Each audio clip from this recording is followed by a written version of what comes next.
Well, I'm Opeyemi Arongudade. I mostly go by Ope, which is just the first three letters of my first name. And I graduated in 2018.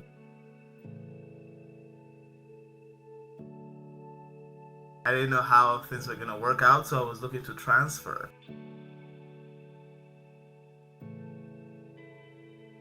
So I was taking my physics class with Dr. Bruce Boland.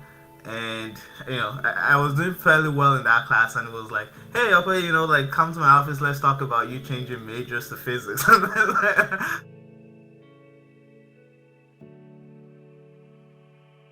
Remember being at Hamlin and kind of writing these like I think yearly letters, and there was just a lot of support, right? I came, like I said, the Kent H. Bracewell Fellowship, the Richard Pontinan Fellowship, the Malmstrom Fellowship, just a lot of these that actually just came from, to some degree, either alums or other people who just were interested in supporting the university, and there's just a lot of support every step of the way. I was literally carried, through that to be to the point where I could graduate.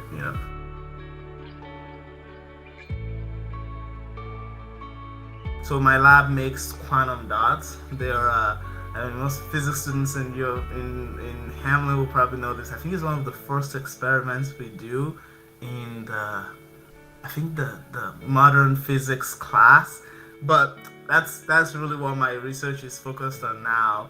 We make these quantum dots, which are the fluorescent nanoparticles, very tiny. You can excite them with light, and they would produce light of a specific color.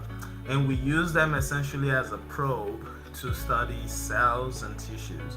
Even as a PhD student, my approach to the research I do and so on is still guided by all of those little examples I picked up. Let's say in I don't know, like what was it, like a women's studies class or something.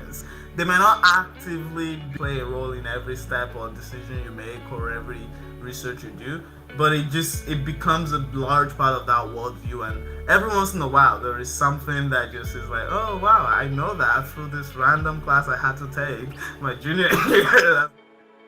A large part of my success would always come back to that support I got very early on. I hope that I get to a point where I'm able to also put something significant there to continue to support everyone else. Yeah.